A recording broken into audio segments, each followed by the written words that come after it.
Hello बच्चों।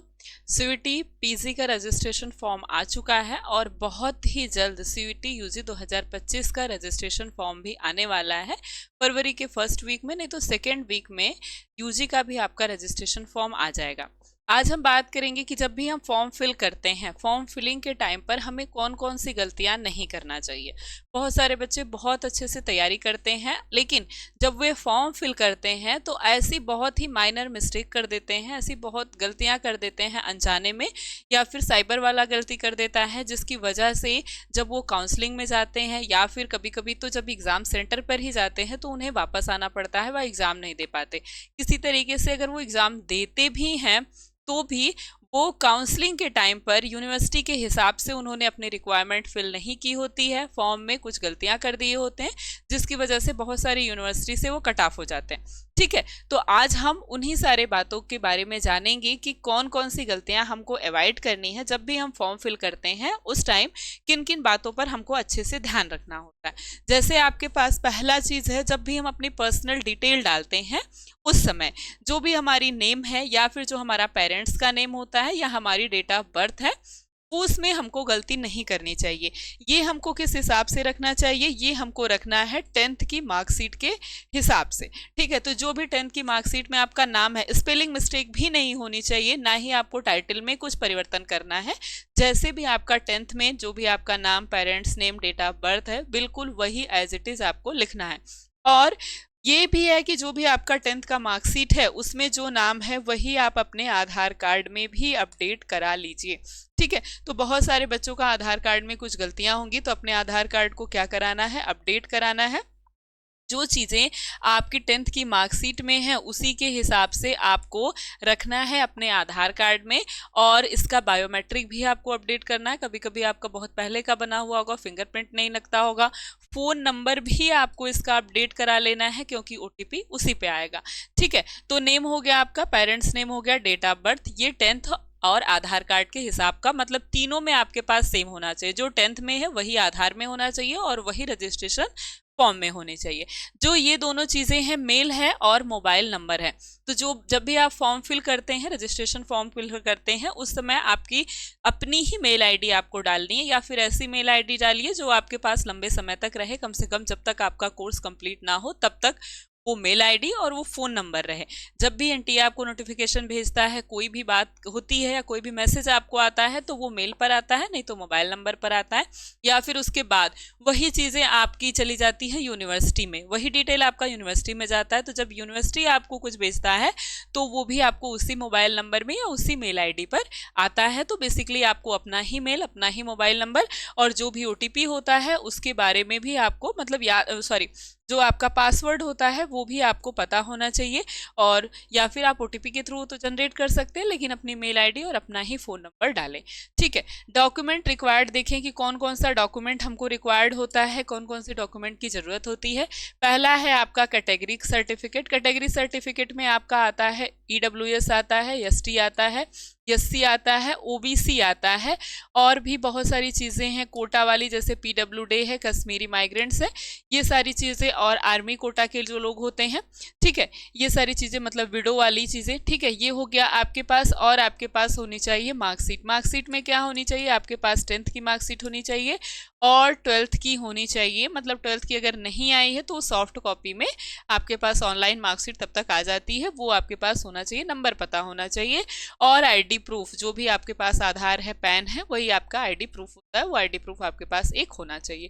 ठीक है, कैटेगरी सर्टिफिकेट हम देखें, ईडब्ल्यूएस हो गया या फिर आपका ओबीसी सर्टिफिकेट हो गया, ये 1 अप्रैल के बाद का होना चाहिए। जब आपका नया सेशन लगता है 1 अप्रैल 2025 के बाद का होना चाहिए। 1 अप्रैल के बाद की भी डेट होगी तो वो मानी जाएगी, 1 अप्रैल से आपका होना चाहिए। तो अभी इसको नहीं बनवाना है, अभी 1 अप्रैल के बाद इसको बनवाना है, लेकिन यहाँ एग्ज़ाम के पहले आप बनवा लीजिए। रजिस्ट्रेशन फॉर्म जब आपका फिल होता है एग्ज़ाम के पहले तक आप बनवा लीजिए।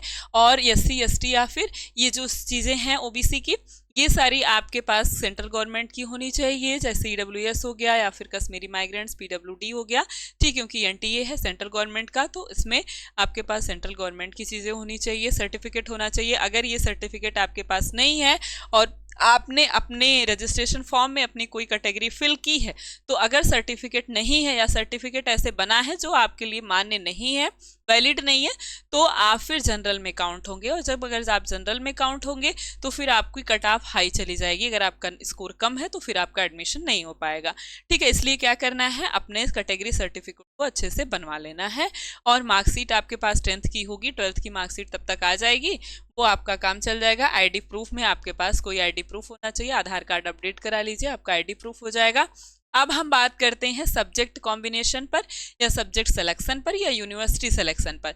जो हमारा सब्जेक्ट सिलेक्शन होता है या जिसको आप सब्जेक्ट कॉम्बिनेशन कहते हैं, तो पहले तो आपको ये तय करना है कि आपको करना क्या है, किस स्ट्रीम में आपको जाना है।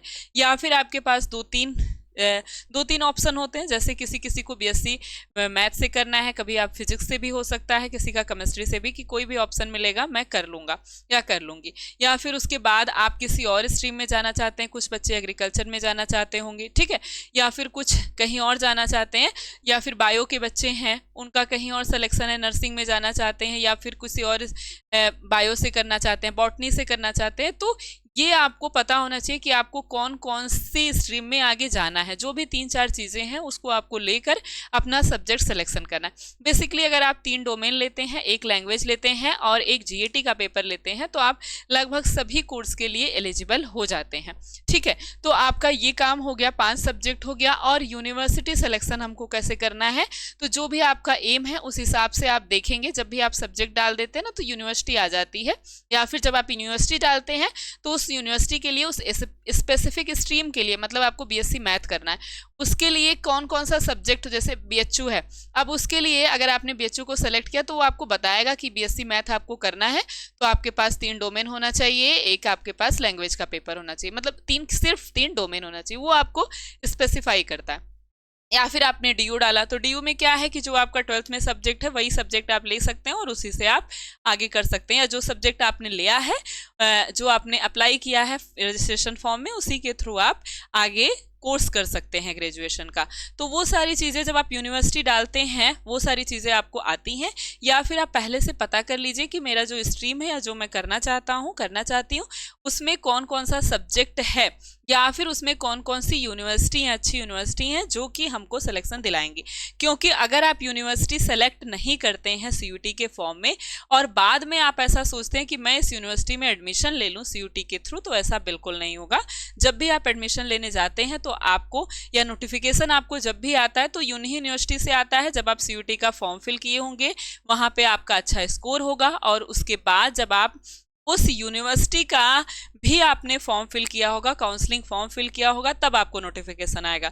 और काउंसलिंग फॉर्म आप तभी फिल कर सकते हैं जब आपने सीयूटी में उस यूनिवर्सिटी को सेलेक्ट किया होगा, उस कॉलेज को सेलेक्ट किया होगा। तो आपको मैक्सिमम यूनिवर्सिटी सेलेक्ट करना है और लगभग ऐसे सब्जेक्ट सेलेक्ट करना है जो आपके कोर्स के लिए एलिजिबल हो जाएं, जिससे आप, ठीक है, तो मैक्सिमम यूनिवर्सिटी सेलेक्ट कीजिए। क्योंकि लास्ट में जाके फिर आपका मन करेगा इस यूनिवर्सिटी में नहीं, इसमें ले लूँ, तो फिर आप नहीं ले पाएंगे। इसलिए ज़्यादा से ज़्यादा यूनिवर्सिटी सेलेक्ट करनी है। जो भी आपको कोर्स करना है उस हिसाब से जितनी यूनिवर्सिटी हैं उन सभी को सेलेक्ट कर लिए। अगर बहुत अच्छी यूनिवर्सिटी में नहीं हुआ तो मीडियम यूनिवर्सिटी में हो जाएगा। ठीक है, अब है आपके पास अगली बात है जो आपको ध्यान रखनी है, form filling time. Form filling time का मतलब होता है जैसे ही रजिस्ट्रेशन फॉर्म आता है, बहुत सारे बच्चे अकबका के क्या करते हैं, तुरंत ही अपना रजिस्ट्रेशन फॉर्म फिल करते रहें और बिना ही जाने समझे बहुत सारी गलतियां कर देते हैं। ऐसा आपको बिल्कुल नहीं करना है। या फिर जब रजिस्ट्रेशन फॉर्म आता है उस समय सर्वर नहीं चलता है, साइट नहीं चलती है सही से, तो ये काम आपको नहीं करना है। 2-4 दिन का इंतजार करना है, पहले नोटिफिकेशन देख लेना है, वीडियो देख लेना है कि कौन कौन सी ऐसी कुछ हो सकता है मिस्टेक हो जो कि अभी आपको रोका जाए कि अभी रजिस्ट्रेशन फॉर्म मत फिल करिए, तो आपको रजिस्ट्रेशन फॉर्म नहीं फिल करना है। ठीक है, 4-5 दिन इंतजार करके, वेट करके फिल करना है। और ऐसा भी नहीं करना है कि बहुत लास्ट में जाके जब 1 या 2 दिन बच जाता है तब बच्चे बहुत सारे जागरूक होते हैं और वो तब जाके बगा के बहुत सारे प्रेशर में आके तब वो रजिस्ट्रेशन फॉर्म फिल करते हैं। ऐसा भी आपको नहीं करना है। मीडियम में जाके 4-5 दिन 6 दिन बाद जाके आप अपना रजिस्ट्रेशन फॉर्म फिल करिए और धीरे धीरे हर प्रोसेस को कंप्लीट करिए। ठीक है, तो इस तरीके से आपको रजिस्ट्रेशन फॉर्म फिल करना है। अब बात हम करें अगर पढ़ना कैसे है? पढ़ना कैसे है, क्योंकि अब बहुत ही कम समय है, बहुत ही कम समय बचा है, 3 से 4 महीने का आपके पास, मुश्किल से 3 महीने का समय। 12th आप कंप्लीट करते करते और भी समय कम हो जाएगा, तो समय बहुत कम है। और जो पढ़ने का तरीका है वो अगर आप सीधे देखें तो लक्ष्य बैच है, उसमें आप बहुत आसानी से एडमिशन लेकर के और आप बहुत आसानी से पढ़ सकते हैं। इसमें क्लासेस प्रीवियस ईयर का जो भी पेपर है उसी के हिसाब से आपकी लाइव क्लास चलेगी, उसी के हिसाब से आपको क्लास का नोट्स का जो भी पढ़ाया जाएगा उसका पीडीएफ दिया जाएगा, प्लस आपको पूरा स्टडी मटेरियल दिया जाएगा बुकलेट के फॉर्म में। मॉक टेस्ट कराया जाएगा, प्रैक्टिस सेट कराया जाएगा। मॉक टेस्ट और प्रैक्टिस सेट बहुत ज़्यादा ज़रूरी होता है, जितना ज़्यादा आप करेंगे उतना ही अच्छा आप स्कोर कर पाएंगे। और ये बैच पहले 699 का था, अभी ये बैच आपके पास ऑफर में 599 का हो चुका है। इस बैच को लेने के लिए आप एप्लीकेशन प्ले स्टोर पे जाके alpha institute pro application download कर सकते हैं, नहीं तो आपके पास दूसरा ऑप्शन है 930 570 1375, इस नंबर पर आप फ़ोन करके पूरी जानकारी ले सकते हैं। समय नहीं है आपके पास इतना ज़्यादा सोचने का, कहाँ से पढ़ना है, कैसे पढ़ना है, बहुत सारी किताबें पढ़ के बोरियत ले आना है, कैसे पढ़ना है, इस बात के लिए समय नहीं है। अब आपको एक सीधे बहुत ही कम समय में बहुत ज़्यादा पढ़ना है, तो उसको आपको किसी के मार्गदर्शन में रह के पढ़ना होगा, क्योंकि जब समय कम होता है और चीज़ें बहुत ज़्यादा हैं आपके पास पढ़ने के लिए, तो आप एक ही चीज़ पे अगर 4 घंटा दे देंगे तो समय नहीं रहेगा आपके पास, या बहुत स्मार्ट स्टडी आप नहीं कर पाते। ये जो सिलेबस है इसमें जो लेसन है उसमें किस लेसन से ज़्यादा क्वेश्चन आता है, किस लेसन से कम क्वेश्चन आता है, ये सब एनालिसिस करने में बहुत समय लगता है। तो जो 2-3 साल से आपको पढ़ा रहा है, लोगों को बता रहा है, वही इसका एनालिसिस बहुत अच्छे तरीके से कर सकता है। इसीलिए ज़रूरी होता है कि आप कहीं जा कर के अच्छे से पढ़ाई करिए, क्योंकि समय यहाँ पर नहीं होता। ऐसा नहीं कि साल भर का आपको समय दिया गया है, आपने 1 साल पहले पेपर दे चुके हैं, आपके पास एक आइडिया है कि कहाँ से क्वेश्चन पूछता है, कैसे क्वेश्चन पूछता है, तो आप भी न्यू हैं। और इसलिए आपको क्या करना है, एक अच्छी जगह का चुनाव करके अच्छे से पढ़ाई करनी है, केवल पढ़ाई पर फोकस करना है। चीज़ें कहाँ से इकट्ठी करनी है, क्या पढ़ना है, इस पर फोकस नहीं करना है, बस पढ़ना है, इस बात पे फोकस करना है। तो अच्छे से अगर आप इन 3-4 महीनों में पढ़ाई करेंगे तो बहुत अच्छी जगह आपका सिलेक्शन हो जाएगा। और रजिस्ट्रेशन फॉर्म फिल करते समय इन सारी गलतियों का ध्यान रखें।